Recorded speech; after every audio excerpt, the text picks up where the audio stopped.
The moment Evelyn Dugan stepped off the stagecoach in Caldwell, Kansas, in the autumn of 1878, she made herself a silent promise that no man would ever make her a fool again.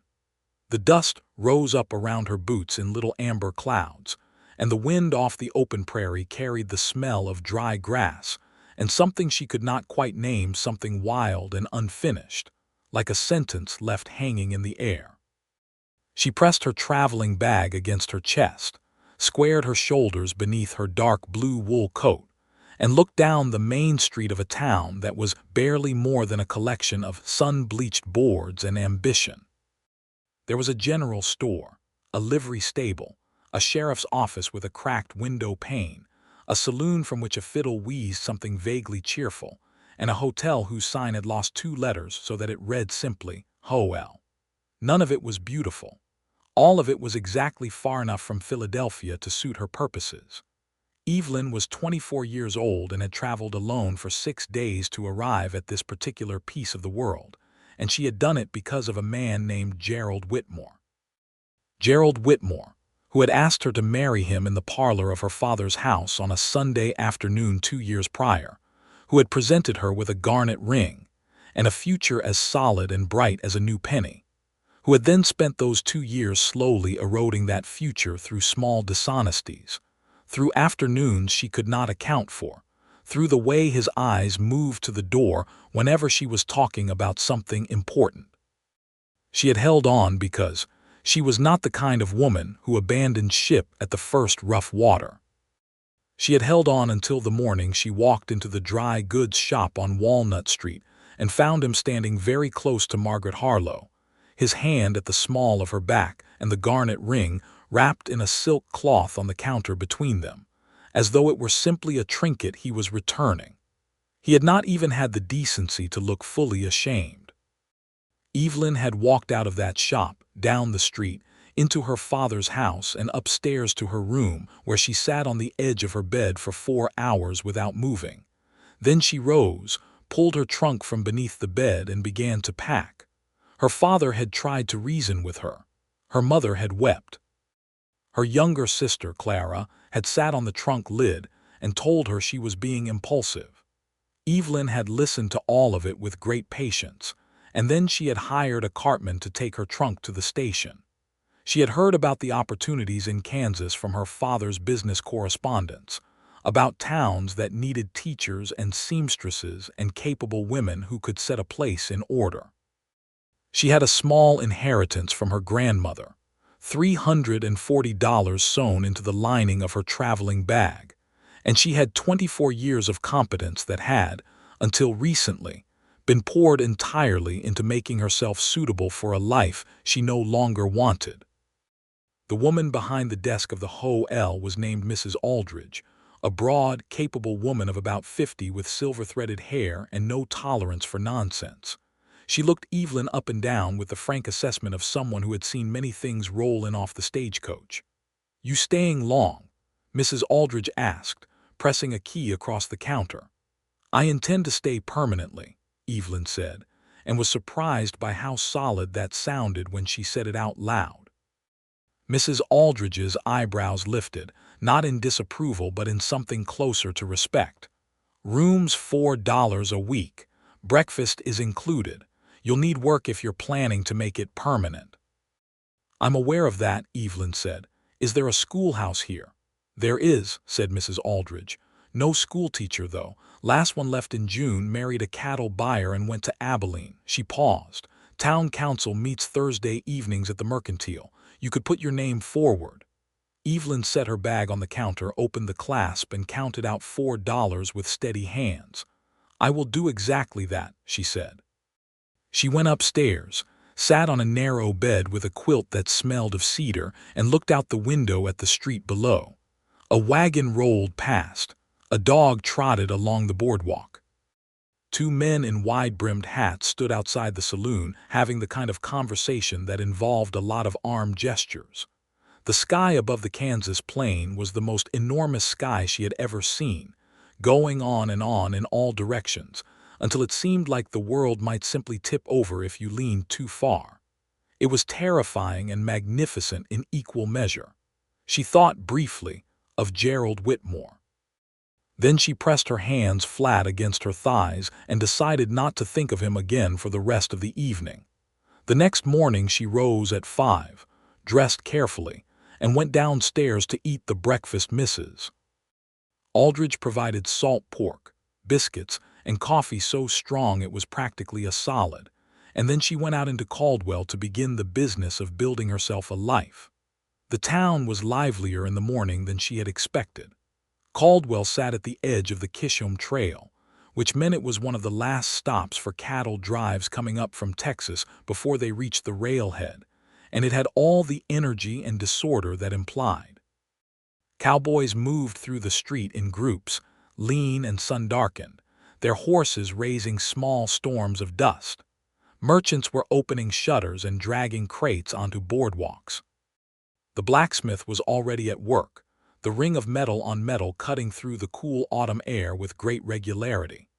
Evelyn walked to the mercantile, which was owned by a man named Mr. Beaumont, a thin, nervous man with spectacles and ink-stained fingers who seemed simultaneously pleased and flustered to have a new resident express interest in the teaching position.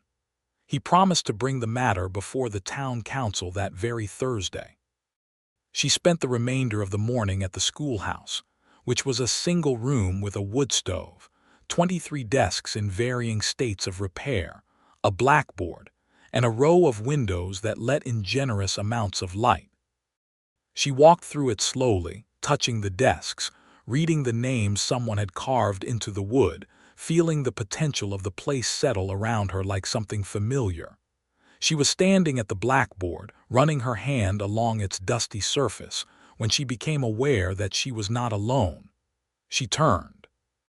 A man was standing in the doorway, not standing in the casual way of someone who had wandered past and stopped, but standing in the particular way of someone who had been there for a minute or two and had not announced himself, not from rudeness, she somehow sensed, but from an unwillingness to interrupt whatever she was doing. He was tall, with the kind of build that suggested years of hard physical work, broad at the shoulder and lean at the waist. He wore a hat so well broken in that it had the contoured shape of his life in it, a faded blue shirt, trousers tucked into boots worn to a warm brown. He was perhaps 28 or 29, with a face that had been weathered, and was good-looking in the way that faces are good-looking when they are honest rather than arranged. His eyes were dark brown, and he had the expression of someone who was thinking 3 things at once and showing approximately none of them. "Apologies, ma'am," he said. His voice was low and careful. "I saw the door open and thought to check." "Check for what?" Evelyn asked. "Whether someone had broken in," he said. "It's happened before, boys looking for something to do." Evelyn looked at him steadily. "I am not a boy," she said. Something shifted at the corner of his mouth. "No, ma'am," he agreed. "I can see that clearly." "I am considering the position of schoolteacher," she said. "I thought it appropriate to look at the room." "Have you been to see Mr. Beaumont at the council?" "I have." He nodded as though this satisfied him on some point. "I'm Simon Sawyer," he said. "I run a ranch about 3 miles east of town. My sister's 2 boys attend this school when there's a teacher to attend it." "Evelyn Dugan," she said, and extended her hand the way she would have to any person she was being introduced to. He looked at the extended hand for a fraction of a second. She had the impression that formal handshaking was not a standard feature of his days, and then he crossed the room and shook it. His hand was large and calloused and warm, and the handshake was firm without any of the theatrical hardiness men sometimes used to prove something. "New to Caldwell?" he asked. "Since yesterday afternoon." "Where from?" "Philadelphia," she said. He absorbed this. "Long way to come," he said. "Yes," she agreed. That was part of the point. He looked at her for a moment, and she had the odd sensation that he understood exactly what she meant by that without needing any further explanation. He did not press her for it. He simply settled his hat and said, "Well, Miss Dugan, the town could certainly use a teacher. Those boys of my sister's are getting feral without something to occupy their minds." "I intend to apply properly," she said. "On Thursday." "You'll likely get it," he said. "Not much competition for the position." He turned to go, Then he stopped and turned back. "The general store has a good selection of supplies if you need anything to get yourself settled. Mrs. Aldridge's hotel is sound."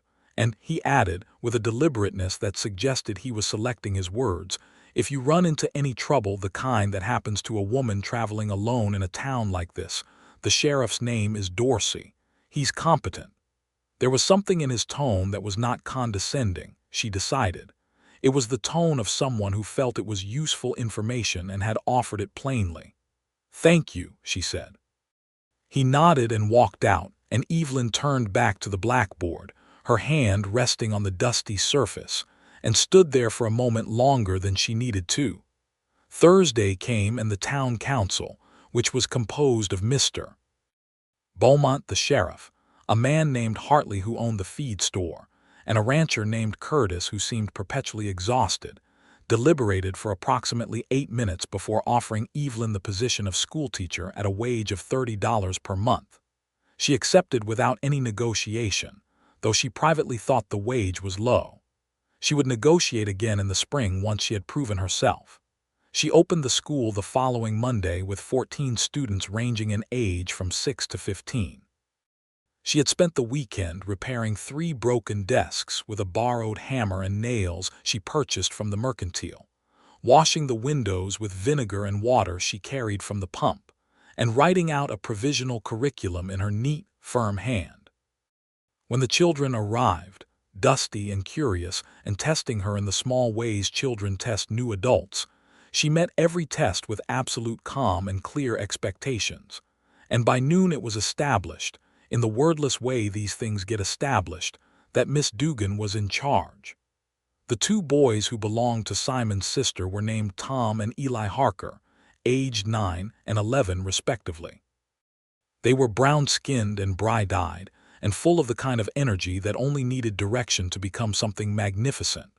Tom had an aptitude for arithmetic that made Evelyn's heart glad. Eli read 3 grades above his age level and had opinions about everything, which Evelyn did not discourage. She met their mother, Mary Harker, at the end of the first school week. Mary was Simon's younger sister, a woman of 26 with her brother's dark eyes and considerably more willingness to talk. She appeared at the schoolhouse door just as Evelyn was stacking books, and introduced herself with the cheerful directness of someone who had never found social pleasantries particularly useful. "My Simon said you were capable," Mary said, sitting uninvited on one of the student desks.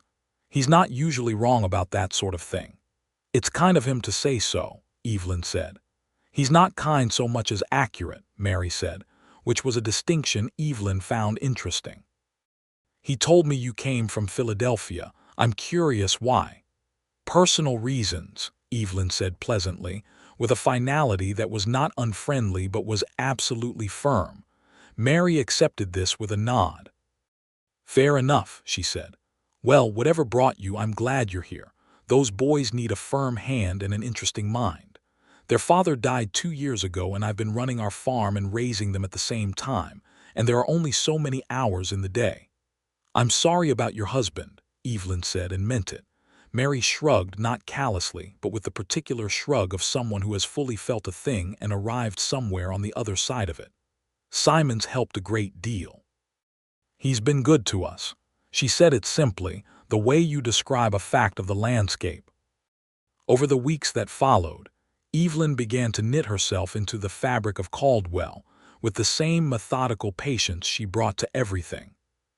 She established a routine: school in the morning, walks in the late afternoon because the sky and the open land did something for her that she could not articulate but very much needed, and evenings at the hotel reading or writing letters to Clara, who wrote back with increasing enthusiasm about the Kansas adventure, and was the one member of the Dugan family who was simply pleased for Evelyn rather than worried.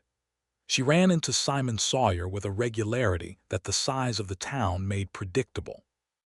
At the mercantile, at the church on Sundays where he sat with Mary and the boys, at the edge of town where the trail stretched south, and he was often coming or going on his horse, a large roan animal named Brick, whose name she learned from Tom, who referred to the horse with the respectful affection of someone who had grown up around it. Simon was always courteous. He always had his hat off in her presence, always inquired whether she was finding things she needed, always spoke to her as though she were a person with a full set of thoughts and opinions, which she found she appreciated more deeply than she had expected to, having spent several years in the company of Gerald Whitmore, who had a habit of finishing her sentences for her with the wrong words. What she noticed about Simon Sawyer was that he was a man who listened before he spoke. At Sunday services, during the brief socializing afterward, while other men were already responding to what you had said, he would wait an extra beat, as though to make sure he had heard all of it. She noticed this because it was rare. She also noticed, because she was an honest woman and honesty included being honest with herself, that he was handsome in a way that accumulated rather than struck. The first time she had seen him in the schoolhouse doorway, she had registered his height and his eyes and thought little more. But as the weeks passed and she accumulated more images of him, laughing at something Tom said, standing in the churchyard with his hat in his hands, and his face turned up to the last of the October sun, talking quietly with a rancher at the edge of the livery in a posture of complete steadiness, she found that the cumulative effect was considerable. She did not pursue this observation. She was not interested in being made a fool of again, and she told herself this firmly and regularly, the way you tell a child to stay away from the edge of something. In November, the first real cold arrived. Evelyn bought a heavier coat from the general store, heavy wool lined with flannel, and the owner, a woman named Mrs. Park, told her matter-of-factly that the Kansas winters were not to be underestimated and that she should also invest in good boots. Evelyn bought the boots. She was not too proud to take good advice. The cattle season wound down as the cold came. The herds that had moved through Caldwell from the south thinned out and stopped, and the town settled into a quieter rhythm. The saloon still hummed, but with local ranchers and cowboys rather than the transient crews from the Texas drives. The street was less crowded. The dust, which had been a constant companion through September and October, was replaced by mud after the first rains, and then by something approaching stillness. It was in this quieter November that Simon Sawyer appeared at the schoolhouse on a Friday afternoon, after the students had gone, with a wooden crate under his arm. Evelyn looked up from the papers she was grading. "Good afternoon," she said. "Is everything all right with Tom and Eli?" "Both fine," he said. He set the crate on the nearest desk. "I was at the depot this morning. This came in for the school." She came and looked. It was a box of books, primers, and a geography reader and 2 arithmetic workbooks, the order she had placed with a publisher in St. Louis 3 weeks prior. "Oh," she said, and the pleasure in her voice was genuine and unguarded. "I wasn't sure these would arrive before December." "Someone at the depot said it was your name on the order," Simon said. "I thought I'd save you the walk." "That was thoughtful," she said. She began lifting the books out, checking the spines. "The children will be very glad of these. The arithmetic textbooks they've been using are 10 years old." "A lot happens in 10 years," he said. She looked up.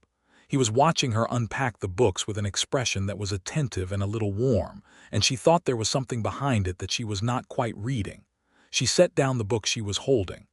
"Mr. Sawyer," she said, "will you have some coffee?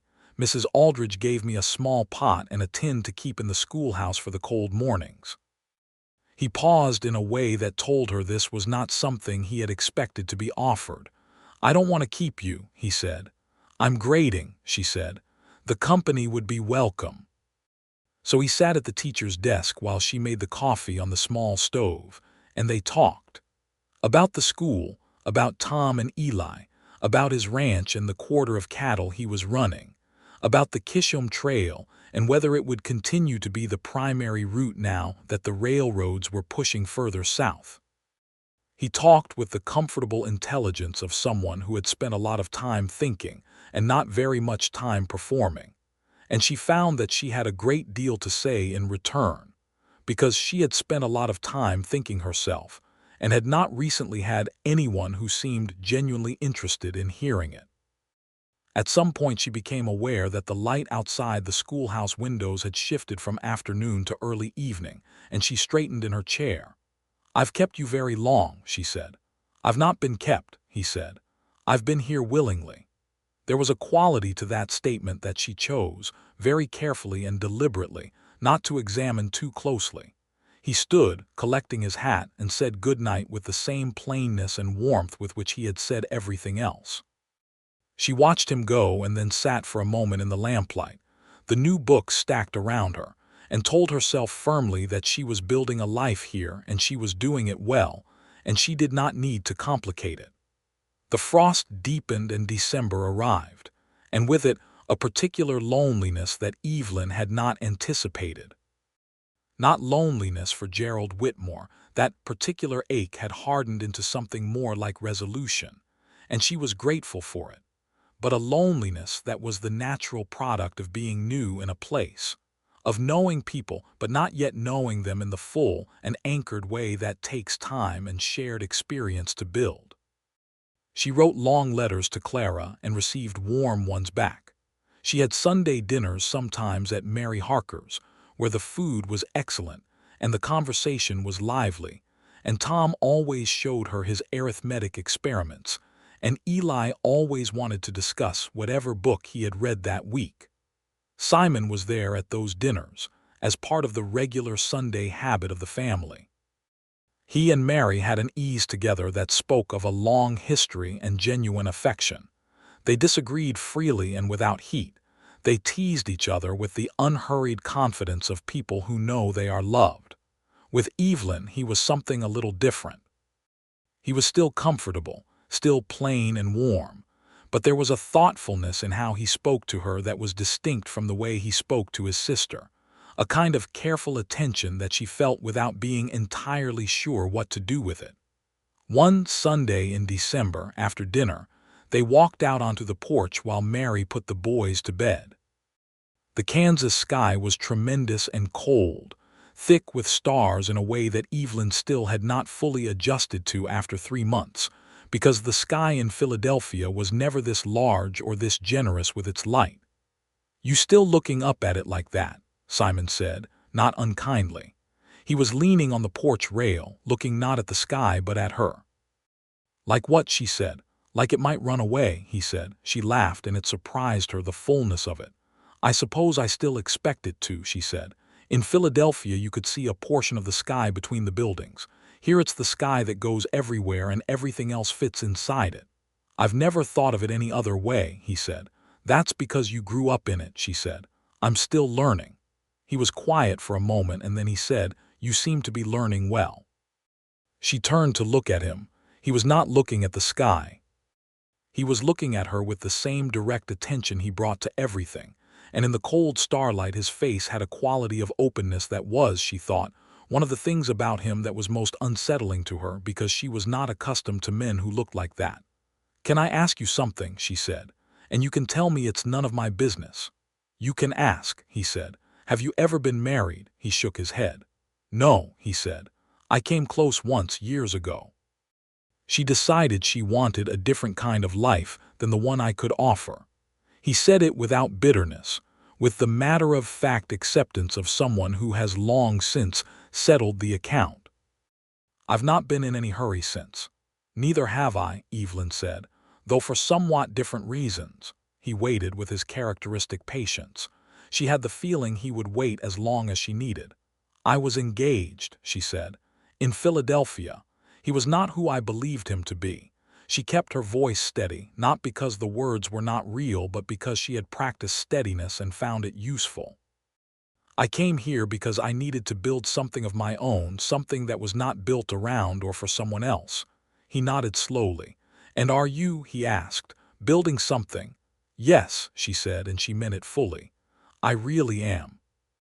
There was a silence that was entirely comfortable, which was itself a thing she found remarkable, because silences with Gerald had always needed to be filled, had always had a quality of slight tension, as though the quiet might reveal something neither of them wanted to see. This silence was just quiet. "I'm glad you came," Simon said finally, "to Caldwell. I think it's good for the town, and I think the town is good for you." She looked at him for a moment. "Do you always say the thing you mean?" she asked. He appeared to consider this. "I try to," he said. "It saves a lot of trouble."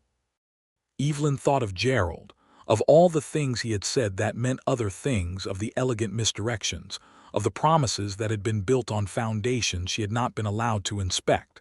She felt something loosen in her chest, just slightly. "I appreciate that," she said, "more than you know." Christmas in Caldwell was a modest affair by Philadelphia standards and a warm one by any other measure.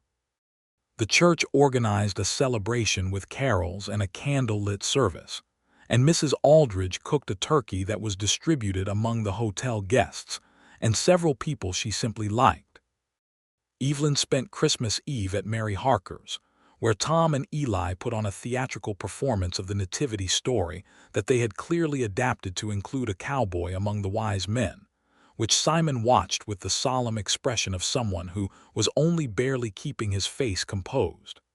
After the boys were in bed, and Mary had gone to see to something in the kitchen, Evelyn and Simon were alone by the fire. He reached into his coat and produced a small wrapped package which he set on the table beside her. "What is this?" she said. "Christmas," he said simply. She unwrapped it carefully. Inside was a small compass in a worn brass case, the kind that could be slipped into a pocket. "A compass," she said. "You take those afternoon walks," he said. "The prairie can be disorienting if the weather changes fast. I thought it might be useful." She held the compass in her palm and felt the needle settle to north with the same composed inevitability with which it always settled, always had settled, always would settle. There was something in the gesture that was so entirely like him, practical and thoughtful and not theatrical, not designed to dazzle, that she felt the thing in her chest loosen a little further. "It was my father's," he said. "He'd want it used." She looked up quickly. "Simon, I can't take something that was your father's." "My father was a practical man," Simon said. "He believed things should be used and useful. He'd rather it go to someone who walks the prairie alone than sit in a drawer." He paused. "I'd rather that too." She looked at the compass for a long moment. "Thank you," she said. "I'll take care of it." "I know you will," he said. "That much is obvious." She wrapped her fingers around the compass and held it. The fire crackled. Somewhere outside, the Kansas wind moved through the night, cold and clean. She was aware of him beside her, of the warmth he carried with him that had nothing to do with temperature. She thought, "This is dangerous." She thought, "I am aware of that, and I am choosing to sit here anyway." January arrived with a fury that impressed even Mrs. Aldridge, who had been in Kansas for 20 years and claimed to have seen everything. The temperature dropped to levels that made Evelyn's morning walk to the schoolhouse feel like a genuine negotiation with the elements. She wore every layer she owned, carried a blanket for the schoolhouse in addition to the wood she had delivered, and kept the stove burning so hot that the children arrived cold and within 10 minutes were rosy and comfortable. On a particularly brutal January morning, with the wind driving hard out of the north, and the sky a flat iron gray, Evelyn came out of the hotel to find her usual path to the school blocked by a wagon that had lost a wheel and tipped sideways across the narrow street, spilling its load of feed sacks and creating a tangle of confused horses and frustrated men. She stood for a moment assessing the situation, then took a different route that brought her along the back of the livery, a way she had not gone before. Which was how she came upon Simon Sawyer standing in the alley behind the livery, talking with quiet intensity to a man she did not recognize, a broad man in a heavy coat with a face that had not been kind to him.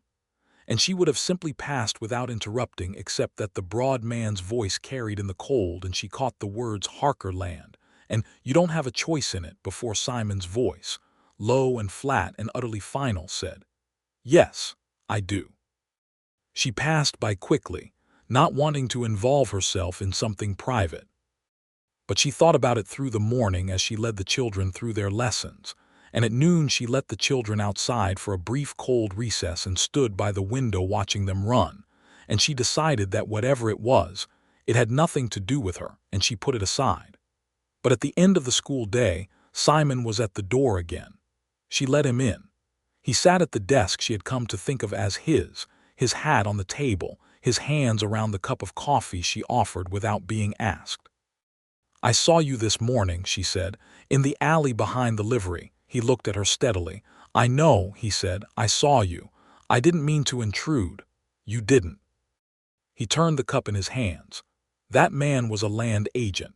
He's been trying to buy up land east of town, including the Harker farm. Mary doesn't want to sell, and he's been using pressure tactics." "Legal ones?" Evelyn asked.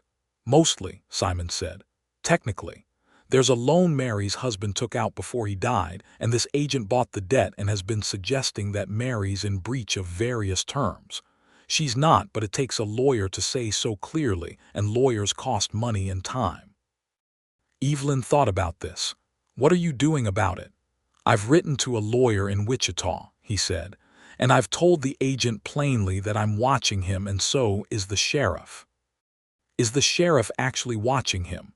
"Sheriff Dorsey is a good man," Simon said, "but he has a lot to watch." Evelyn set down her own cup. "What does Mary know about this?" "She knows about the debt being sold," Simon said. "I've tried not to alarm her beyond what she needs to know. She has enough." Evelyn nodded slowly, thinking about Mary Harker, the way she moved through her days with a kind of determined cheerfulness that was not pretend exactly but was willed, the particular grace of a woman carrying a heavy thing and not putting it down in public. She understood that. "If there is anything I can do," Evelyn said, "you will tell me." He looked at her. "You don't need to take on my family's problems," he said. "I know I don't need to," she said. "I'm offering." Something passed across his face, a warmth and a gratitude that he did not quite put into words, but that was visible, clearly visible, and she received it with a steadiness she was rather proud of. "Thank you, Evelyn," he said. It was the first time he had used her given name. The lawyer from Wichita, a man named Aldous Pryor, arrived in Caldwell in February. He was a small, precise man with a large leather satchel, and the brisk confidence of someone who had argued his way through a great many complications. Evelyn met him at Sunday dinner at Mary's, where he laid out the situation with the directness of someone being paid by the hour. The debt was real, he confirmed, but the terms the agent was citing as breach were not accurately drawn. Mary's farm was, with proper legal response, not in danger. The agent, a man named Caleb Voss, had been using the same tactics across several counties and had lost in 2 previous legal proceedings. Pryor would write a formal letter to Voss on behalf of the Harker estate, and if Voss persisted beyond that, Pryor would be prepared to take the matter further. Mary, sitting across the table with her hands wrapped around her teacup, and Tom and Eli in the next room doing something that sounded educational but was more likely not, absorbed all of this with composure and then said, "And the cost of your letter?" "Mr. Sawyer has arranged that," Pryor said, with a glance at Simon. Mary looked at her brother. "Simon," she said, in a tone that contained an entire conversation. "Don't," he said, in a tone that answered it. Mary pressed her lips together, then nodded. "Thank you," she said, to Pryor and to Simon both, but mostly to Simon. That evening, after Pryor had gone to Mrs. Aldridge's hotel and Mary was washing up and the boys had gone to bed, Evelyn sat with Simon on the porch again, this time bundled against the February cold in every layer she had. "That was generous," she said. "It's family," he said. "Family doesn't obligate generosity," she said. "It enables it. You still chose it." He was quiet, and then he said, "My father raised me to believe that the people you love are the ones you show up for. Not because you have to, because it matters." She thought about her father, who was a good man but whose first instinct in any difficulty was to manage it toward the least uncomfortable outcome. She thought about how different that was from simply showing up. "He sounds like he was a good man," she said. "He was," Simon said. "He died when I was 19, fever, it was fast. He said it the way people say things that are entirely accepted, long since made peace with. I took over the ranch. Mary was 12, I raised her more or less." "You were 19, Evelyn said. "Yes. That's very young to have that much responsibility." "I didn't know it at the time," he said. "It was just what was needed." She looked at his profile in the cold night air and thought that she was beginning to understand him in a way that was not merely observation but something closer to recognition. The recognition of someone who also moved through the world by figuring out what was needed and then doing it, not heroically but simply. "I want to ask you something," he said, "and you can tell me it's none of my business." "You can ask," she said, using his words from before. He noticed. The corner of his mouth moved. "The man in Philadelphia," he said, "the one who wasn't who you believed him to be, did he know what he was throwing away?" She considered this. "I think he knew what he was choosing," she said. "Whether he understood what that meant is a different question." "Did it break you?" Simon asked, and the question was so simply and directly put that it did not feel invasive but only honest. "It broke something," she said. "Something I had believed about myself or about what I deserved. I had spent a long time making myself smaller so that the relationship fit, and I think that's what hurt most, not him specifically, but the realization of what I had been doing." Simon was very still beside her. "Coming here didn't break it back," she said. "But building something here, the school, the work, this town, that's beginning too." "Good," he said with a quiet conviction that felt like a thing of substance. She turned to look at him fully. The prairie wind moved her hair. The stars were out in their Kansas abundance. "You are a very unusual man, Simon Sawyer," she said. "Is that a good thing?" he asked. There was something almost tentative in it which was so different from his usual composure that it caught her. "Yes," she said, "it is." March came with a softening of the cold and mud on every road in Caldwell, and the first tentative buds on the cottonwood trees along the creek east of town. Evelyn planted a small kitchen garden behind the hotel with Mrs. Aldridge's permission, nothing elaborate but enough to satisfy the urge to put something in the ground and tend it. The school settled into its spring rhythm, and she found that she had been correct in her original instinct. She was a good teacher. Not just competent but genuinely good, in the way that the best teachers are good. She was interested in her students as individual minds, and they knew it, and it made them work in ways they would not have worked for someone who simply expected compliance. Tom Harker's arithmetic was becoming genuinely remarkable. She wrote to a teacher in Wichita asking about possibilities for a gifted student. She planned, deliberately and without drama, to make sure Tom had access to whatever his abilities could take him to. Eli Harker wrote a paper on the history of the Kishom Trail that she kept in her desk drawer, because it was simply the best piece of writing a 12-year-old had produced in her presence. She told Simon about both things on an afternoon in March when she met him by accident at the creek. She had been walking with her compass. She used it every walk, having discovered that she genuinely needed it once, in a February snow squall that had turned the landscape bewildering and white, and he had been checking the fence line along the eastern boundary of his land. They walked back toward town together, naturally, without either of them proposing it. The cottonwoods were budding and the creek was running fast with snowmelt, and the sky above the plain was that particular blue of early spring that is different from summer blue, more tentative and more beautiful for it. She was talking about Tom's arithmetic and he was listening, and then she stopped talking because she had said what she wanted to say, and they walked in comfortable silence for a while. "Evelyn," he said. "Yes," she said. He stopped walking. She stopped too and turned to face him. He had his hat in his hands, which was, she had come to understand, what he did when he was about to say something important. "I've been trying to work out how to say something," he said. She waited. "I've been trying to be careful," he said, "because I don't want to complicate something that matters to me, which is your friendship and your presence in this town.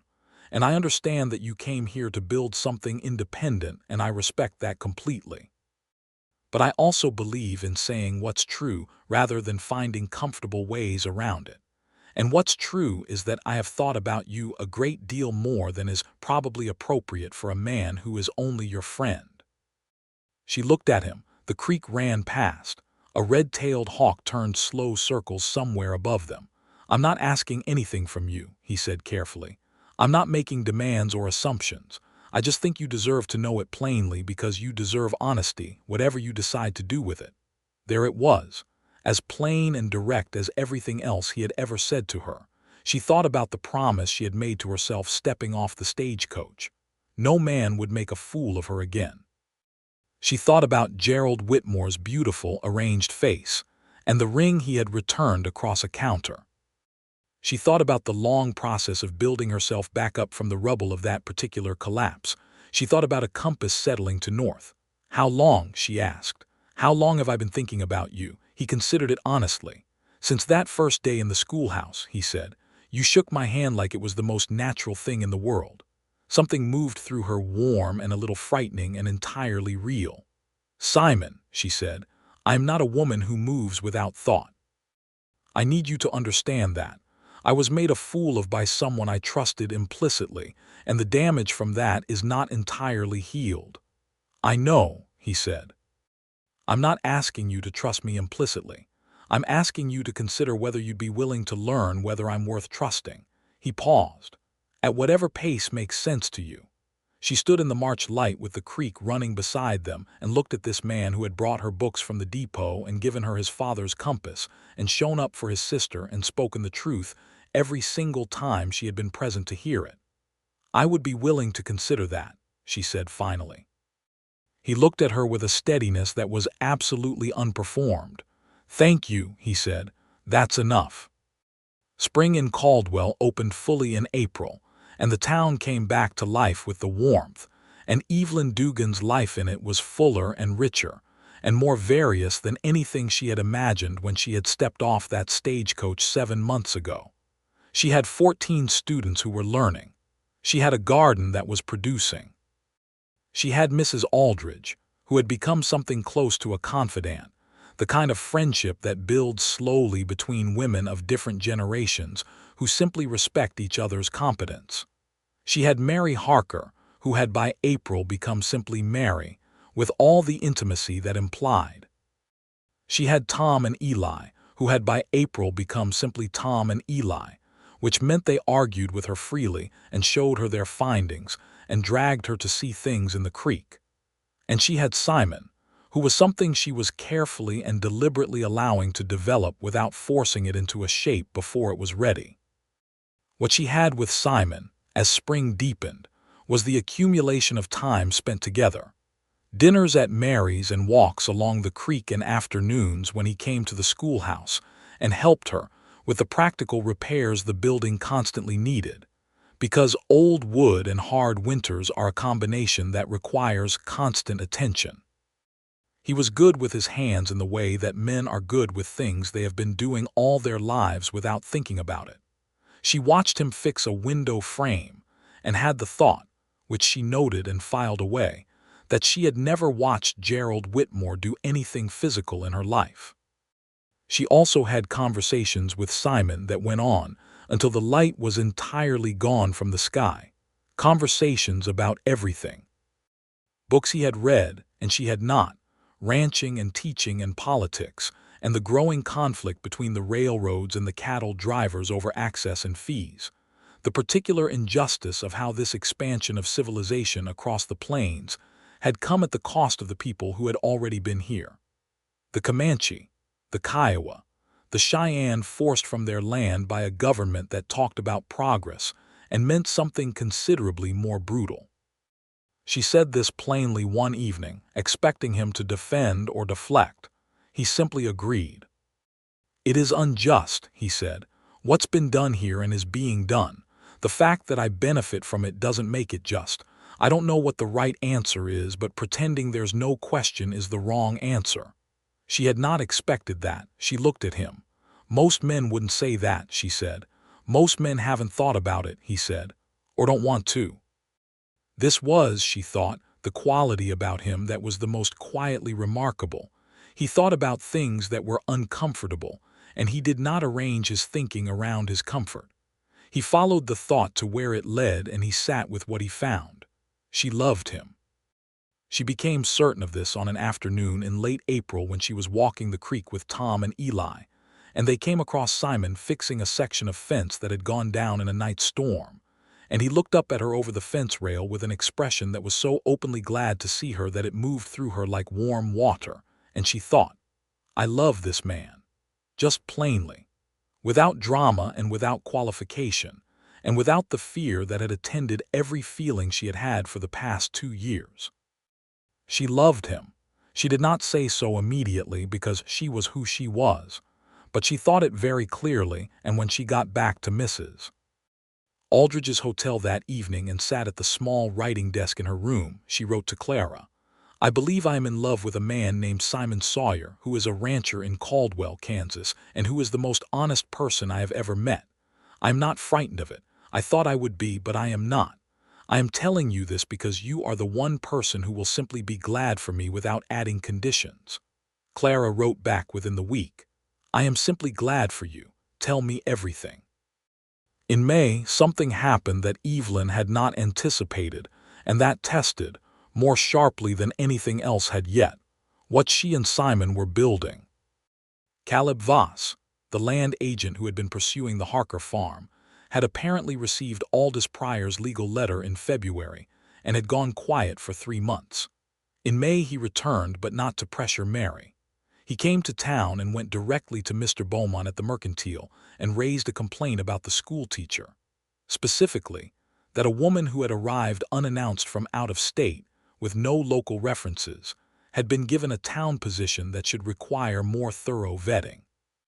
He suggested, in the careful language of someone who knows how to use suggestion, that her references from Philadelphia should be checked before the arrangement was made permanent. Mr. Beaumont, being both reasonable and easily alarmed, brought this to the attention of the town council at its next Thursday meeting. Evelyn found out from Mrs. Aldridge on a Friday morning, the way bad news moves in small towns. By Friday morning, everyone knew it, even though the meeting had been Thursday evening. She sat with her coffee at breakfast and thought about it with great care. She was not panicked, because she had done nothing wrong and had nothing to hide. She had taught at a young women's academy in Philadelphia for 2 years before her engagement. She had excellent references, and everything she had told Mr. Beaumont when she applied was accurate. She was, however, angry, not loudly angry but deeply angry, in the specific way you are angry when you understand that a reasonable process is being used as a weapon by someone unreasonable. She went to Mr. Beaumont before school that morning and told him plainly that she welcomed any verification he wished to conduct, that she would provide full references, and that she believed the timing of this concern, 3 months after the legal letter to Caleb Voss on behalf of the Harker family, was not accidental. Mr. Beaumont blinked. Are you suggesting this is connected? He said. I am suggesting it is worth noticing, Evelyn said. I leave the conclusion to you. She walked to school and taught her 14 students with full presence and 0 visible disturbance, which was one of the things she was most proud of that day. Simon came to the schoolhouse after school with an expression that told her he had heard. I know, she said before he could begin. He's a vindictive man, Simon said. He's doing this because of the letter. I know that, Evelyn said. Are you all right? She looked at him. I am angry, she said precisely. But I am not frightened, and I have nothing to be ashamed of. I am going to write to my former employer in Philadelphia tonight and request a letter of reference, and I am going to bring it to Mr. Beaumont when it arrives, and that will be the end of it. He looked at her for a long moment. You are the most unflappable woman I have ever met, he said, and she could tell he was not sure whether he was expressing admiration or concern. I am not unflappable, she said. I am practical. There is a difference. He came around the desk and she looked up at him and he said, Can I help? Is there anything I can do? She considered this, not the question but the feeling behind it, the absolute sincerity of the offer, the way he made it not from chivalry or from any need to be the one who fixed things but from the simple fact of caring what happened to her. Yes, she said. You can sit with me for a while, which you have a habit of doing and which I have a habit of appreciating. He sat. She wrote the letter to her former employer. He made the coffee. They talked about things unrelated to Caleb Voss, because she needed to not think about Caleb Voss for an hour, and he understood this without being told. The letter from Philadelphia arrived in 3 weeks. It was thorough, warm, and specific, from the director of the academy, who praised Evelyn's teaching ability, her character, and her commitment with a precision that left nothing vague. Evelyn brought it to Mr. Beaumont, who read it with evident relief, and that was the last she heard of Caleb Voss's concern. As for Caleb Voss himself, he left Caldwell in June, apparently having concluded that the particular parcel of Kansas he had been pursuing was more trouble than it was worth. Sheriff Dorsey, who had indeed been watching, let him know quietly that the watching would continue and that the law in this county was attentive. Whether it was the letter, the sheriff, or the simple arithmetic of diminishing returns, Voss did not return. The Harker farm remained exactly where it was, on the land it had always been on. On a Saturday evening in June, Simon took Evelyn driving. He arrived at the hotel with a wagon he had cleaned and lined with a blanket in the back, because he had apparently told her the purpose of the drive was to look at the sunset from the rise east of town, and being the man he was, had made provisions for comfort. He helped her up, which she allowed because it was practical, and they drove out of town at an easy pace, past the schoolhouse with its dark windows, past the creek, past the beginning of his fence line, to the rise that looked east over the open prairie as the sun lowered itself behind them. The prairie at that hour was something Evelyn had ceased to find possible to adequately describe in her letters to Clara. It was golden and enormous, and the grasses moved in the evening wind in long, slow waves, and the sky was all the shades between orange and purple that she had not previously known existed, and the light lay across everything with an even-handedness that made it all equally beautiful. She and Simon sat on the wagon seat in the warmth of the evening, and she had been thinking for several days about what she intended to say, and she decided that the moment had arrived. "Simon," she said. "Evelyn," he said, in the way he had taken to saying her name, not as a conversational placeholder but as something with weight. "I want to tell you something," she said. "And I want to say it plainly because you have been plain with me, and I think that is the right way between us." He was very still.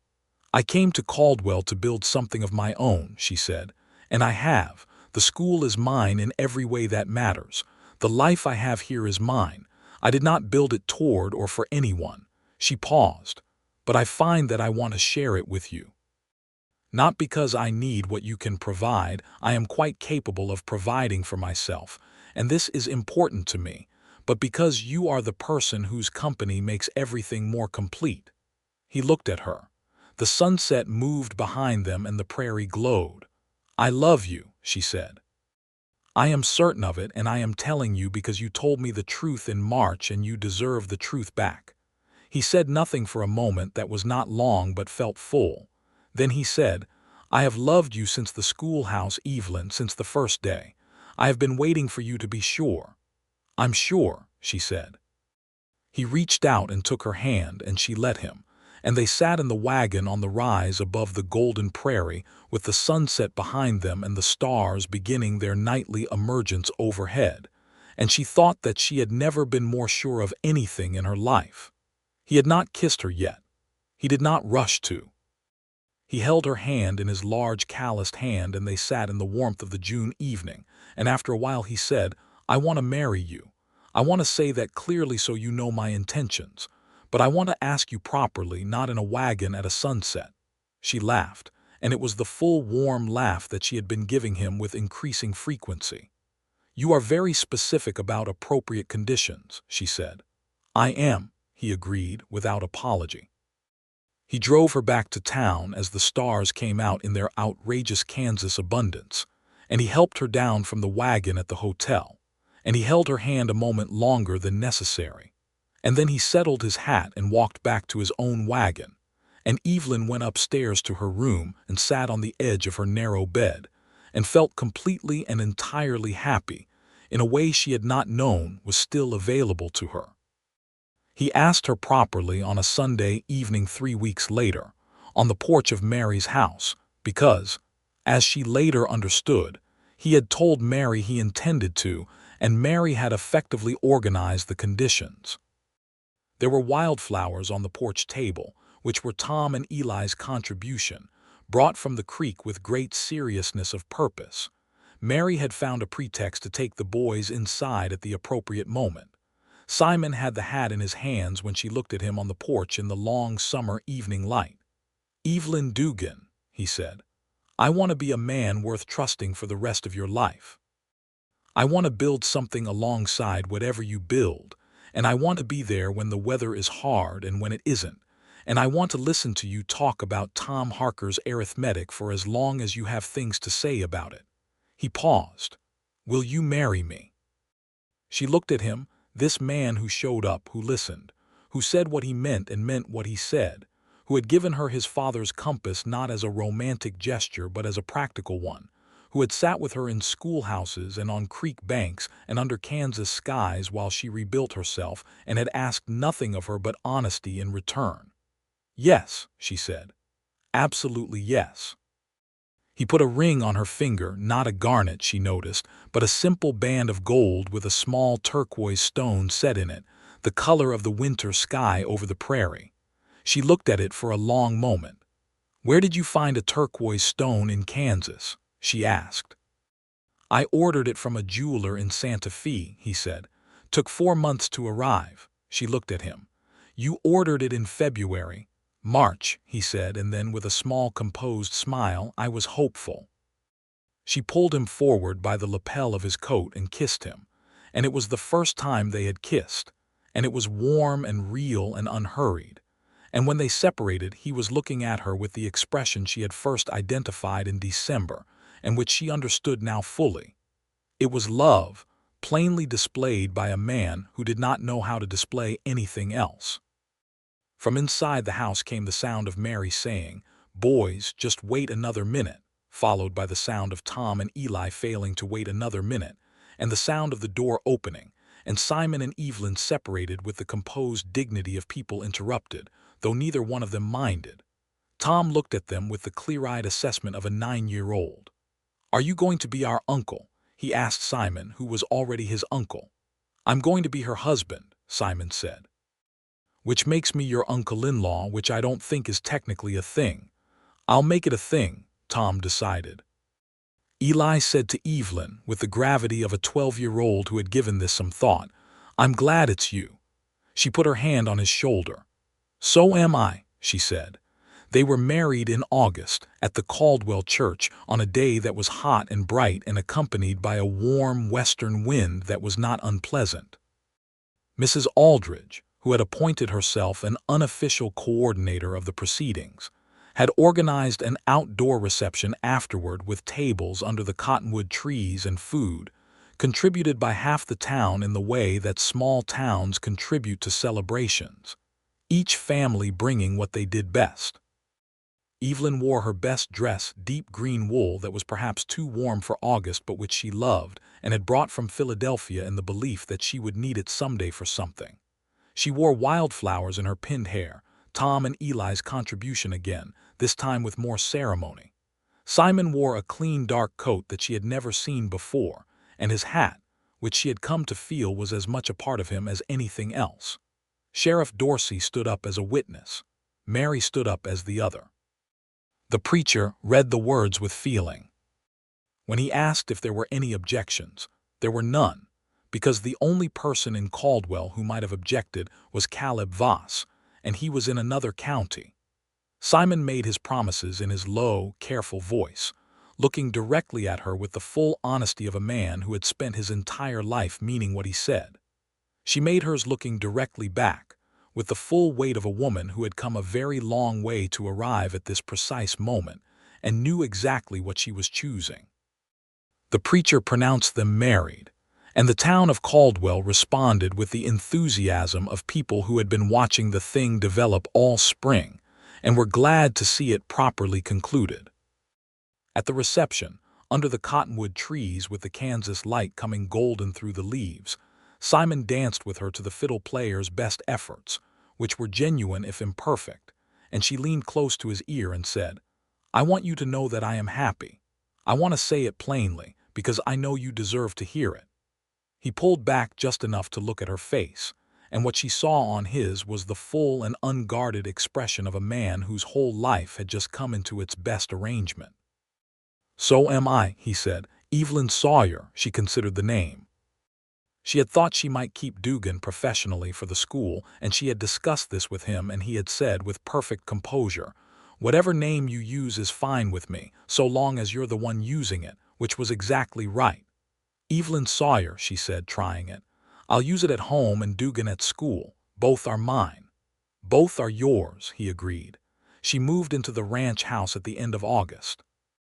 It was a good house, not grand but solid, with wide windows that let in the enormous Kansas light, a kitchen large enough to be comfortable, a bedroom with a view east over the open land.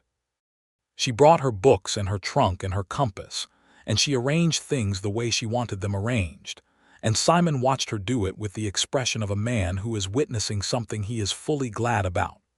She kept the school. This was not in question. She had made it clear, and he had been clear in return that she should, that it was hers and good for the town and good for her, and a woman's work did not disappear because she married. He said this as though it were obvious, which for him it was, and she loved him for it. The first autumn of their marriage was everything the first autumn in Caldwell had not been. She was not lonely, though she had her own space and her own thoughts and her own hours. She and Simon had an easy household rhythm, the rhythm of two competent people who have figured out who does what without making it a negotiation of power. She cooked breakfasts, because she had discovered she genuinely enjoyed the early morning quiet of the kitchen. He handled the firewood and the horses and the 100 things a ranch requires at dawn. They met somewhere around the middle of the day with news of their respective mornings, and had, regularly, conversations that she found herself thinking about during school hours. Tom Harker's arithmetic continued to advance at a pace that she had by now confirmed with the teacher in Wichita was genuinely exceptional. In November, she wrote a letter to the Kansas State Normal School in Emporia about the possibility of a young student of extraordinary mathematical ability being considered for scholarship in several years. The letter came back affirmative and encouraging. She showed it to Mary, who sat down at her kitchen table and pressed her hands over her mouth, and then composed herself and said, "His father would have burst." "He might still," Evelyn said. "I'm going to make sure of it." Eli, for his part, had begun writing in his spare time, stories set in the West, full of the kind of accurate detail that only a child who had grown up on the prairie and also read 300 books could produce. Evelyn read them with genuine pleasure and told him honestly that he had a voice. Eli received this with the specific composure of a 12-year-old who is trying not to show how much it means. In the spring of 1880, Evelyn learned she was expecting a child. She told Simon on a quiet March evening, sitting at the kitchen table after supper, with the lamp turned up and the wind moving through the new grass outside. She said it plainly because that was how they talked to each other, and she watched his face change, a change that moved through every part of it at once, through his eyes and the set of his shoulders and the quality of his stillness. And then he came around the table and held her with a completeness that said everything he did not need to say out loud. She pressed her face against his shoulder. "Are you glad?" she said, not because she doubted it but because she wanted to hear him say it. "I am so glad," he said into her hair. "I am entirely glad." She pulled back and looked at him. He was not performing joy, he was simply having it. "I want to keep teaching for as long as I practically can," she said. "Of course," he said, "and after the baby comes I want to return to it when I'm ready." "Of course," he said again. "Is there anything you need right now?" "I need you to make me a cup of tea," she said, "and I need you to stop looking at me like that for approximately 5 minutes or I'm going to cry and I'd rather not." He made the tea. He did not stop looking at her like that. She cried anyway, briefly and without embarrassment, because she realized, deeply and thoroughly happy, in the complete way, the settled way. And she was also 25 years old and carrying a child on a ranch on the Kansas prairie. And the sheer improbability of this compared to where she had been 2 years ago was enough to make the most composed woman weep. Tom and Eli received the news of a coming baby with very different responses. Tom produced a series of calculations about sleeping schedules and resource allocation that Evelyn treasured and put in her desk drawer. Eli asked if the baby would like books, and when she said she would ensure it, he nodded with satisfaction and said he would begin selecting an appropriate early library. Mary, who had been through it herself twice, came the next day with practical advice and food, and the particular warmth of a woman who is genuinely happy for someone she loves.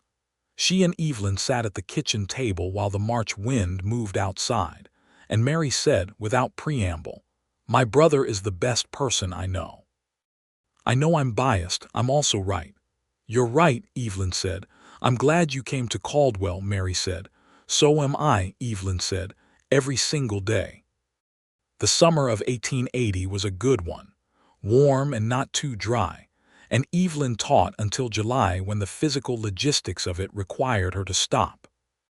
She made the transition with her usual composure and left the school in the reliable hands of a young woman named Ada Finch, whom she had spent 2 months training with great care. And she told Ada plainly that the school would be hers again by September, and that in the meantime Ada should feel free to do things her own way within the curriculum Evelyn had established. The baby came on a Sunday morning in August, with Mary present and the doctor from Wichita who Evelyn had arranged weeks in advance, because she was the kind of woman who arranged things weeks in advance. Simon waited outside the bedroom door in the particular agony of helplessness that all waiting is, and when it was done and the baby was present and alive and loud about it, Mary opened the door and looked at her brother's face and said, "You have a son. He's healthy. She's fine. Go in." He went in. The son was red-faced and astonishingly loud and had, Evelyn thought with a clarity that cut through the exhaustion like light, his father's hands large and sturdy, the hands of someone who would do things with them. Simon sat on the edge of the bed and looked at his son with the expression of a man receiving something he had not fully believed he would receive. "He's very loud," he said. "He's very healthy," she said. "Yes," he agreed. "He is."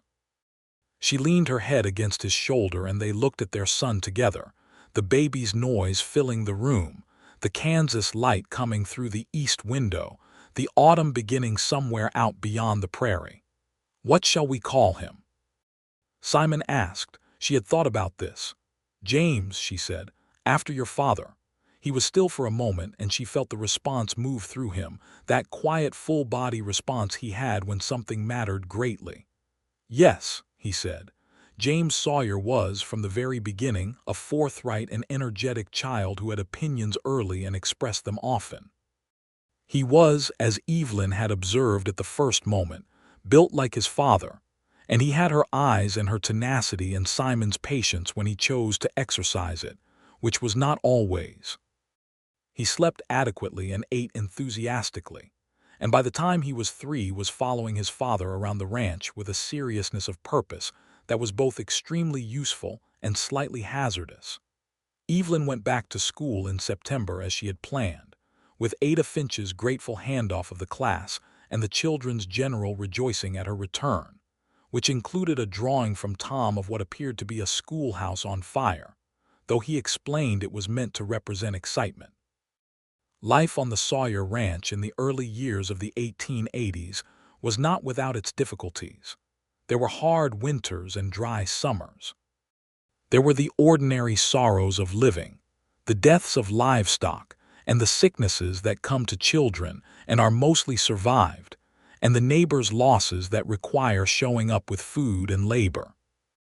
There were the continuing, unresolved injustices of the frontier, the displacement and suffering of the peoples who had lived on this land before, the particular hardship borne by black settlers and families who had come to Kansas in hope and found it a mixed country, offering opportunity with one hand and resistance with the other.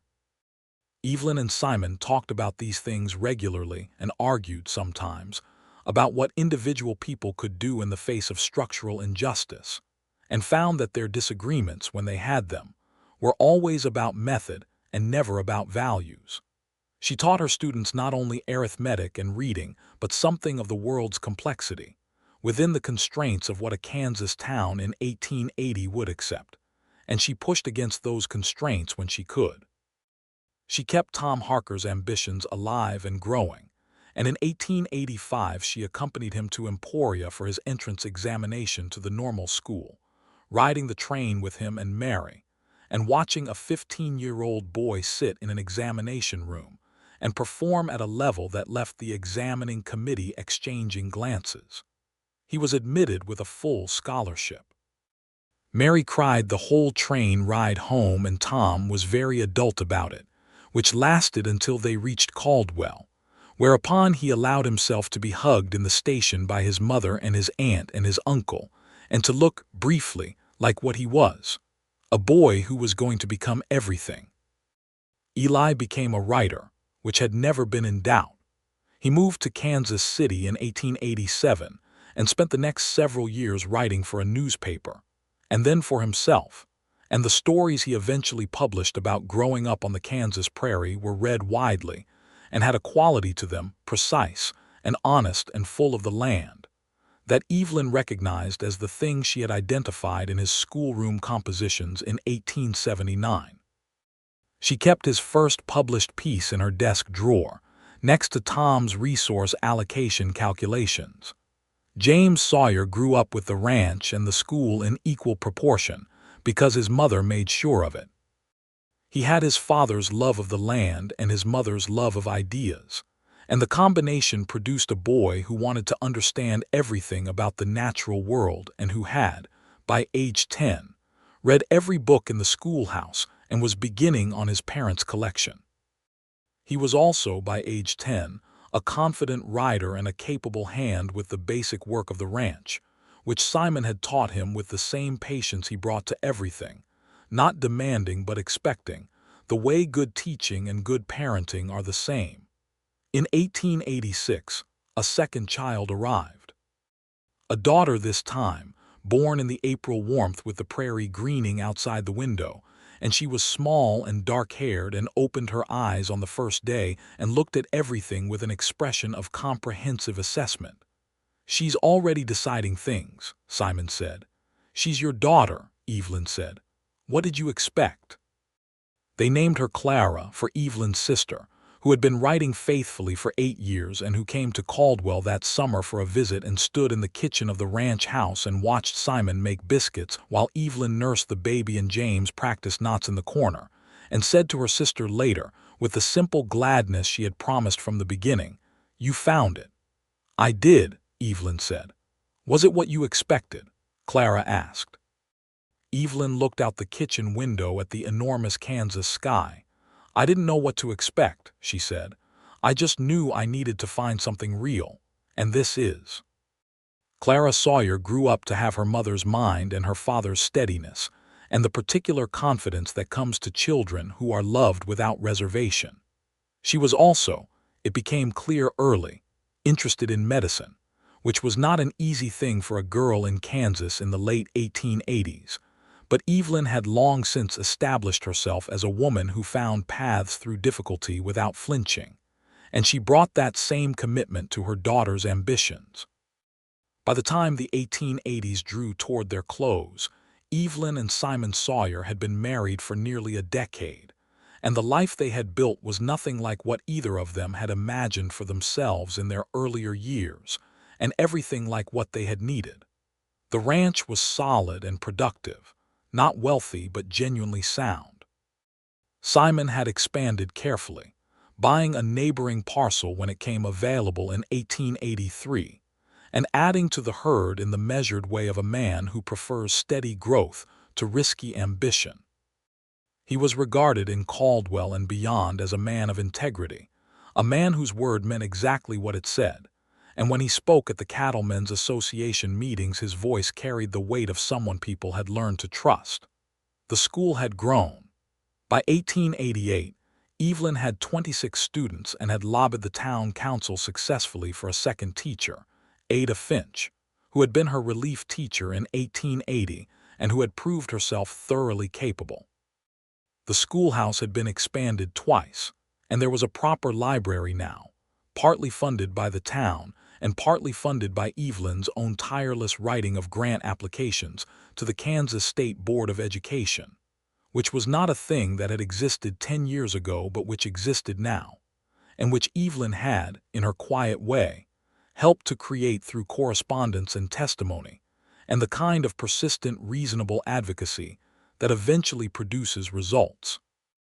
On their 10th wedding anniversary, in August of 1888, Simon drove her out to the rise east of town, the same rise to which he had driven her on that June evening in 1877, when she had told him she loved him. The prairie was golden again in the late summer light, the grasses moving in the warm wind, the sky performing its usual Kansas magnificence. She had the compass in her pocket. She always had the compass. He spread a blanket in the wagon bed, and they sat together as the sun lowered and the stars began their emergence, James and Clara safely in Mary's care for the evening, the ranch quiet behind them. 10 years, she said. 10 years, he said. She leaned her head against his shoulder.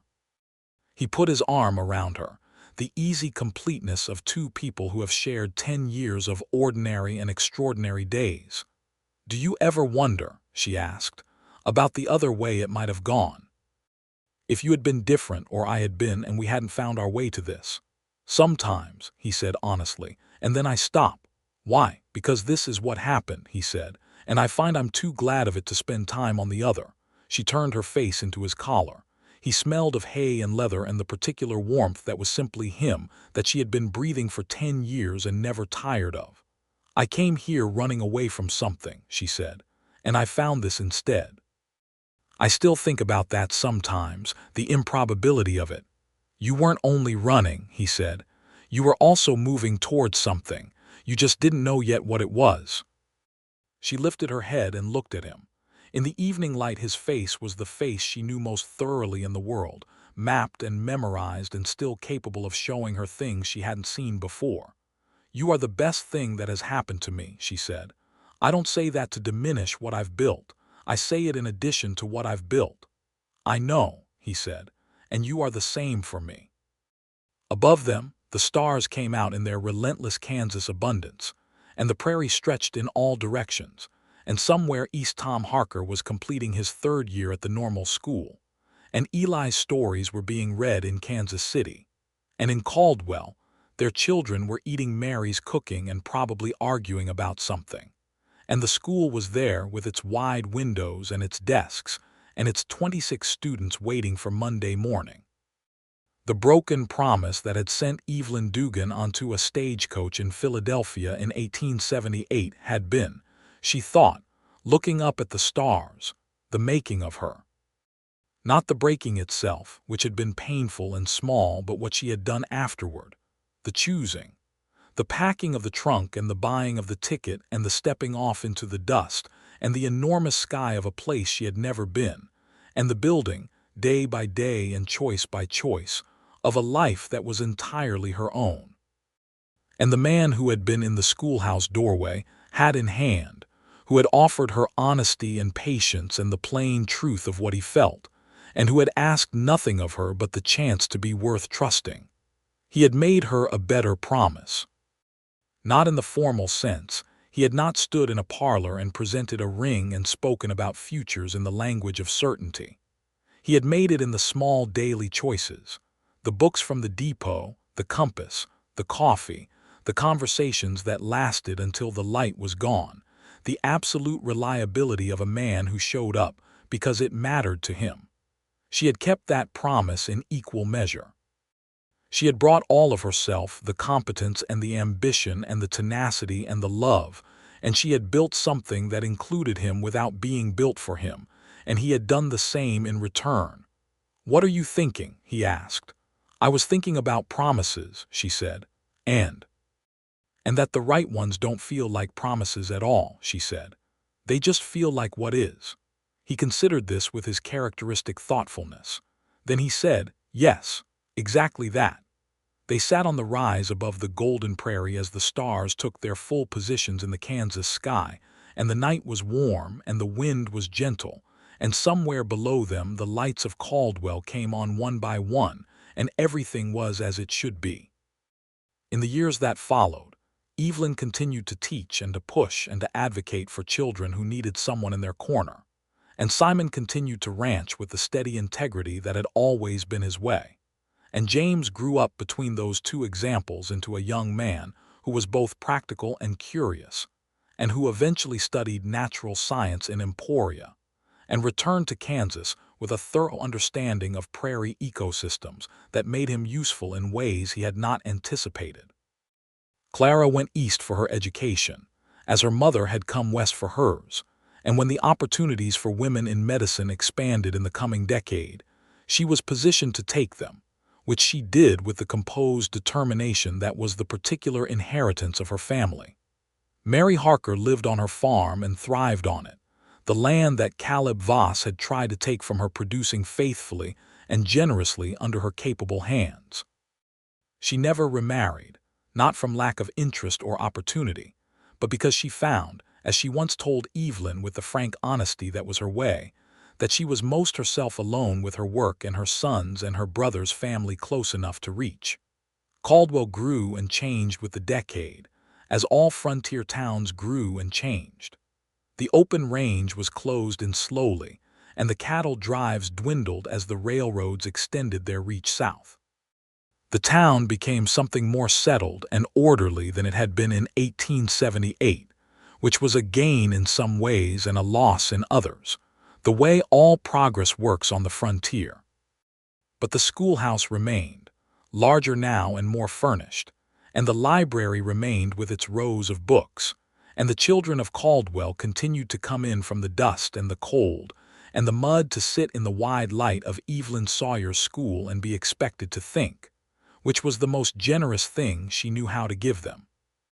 On a morning in the autumn of 1890, Evelyn walked from the ranch house to the schoolhouse as she had done on hundreds of mornings, with the compass in her pocket and the October sky above her in all its enormous blue glory. She stopped at the rise where you could see both the ranch behind you and the town ahead, and she stood for a moment in the morning light, the prairie grasses moving around her in the cool wind. She took the compass from her pocket and held it in her palm. The needle settled to north, as it always settled, with the absolute reliability of something that simply does what it is made to do. She looked at the school ahead of her, its windows already lit from within because Ada Finch was there early as she always was, and she looked behind her at the ranch and the smoke rising from the kitchen chimney where Simon was making breakfast, and she stood between these two things that were both entirely hers. A broken promise had sent her here. A better one had kept her. She put the compass back in her pocket, and she walked forward into the October morning, and the door of the schoolhouse opened to receive her, and the day began.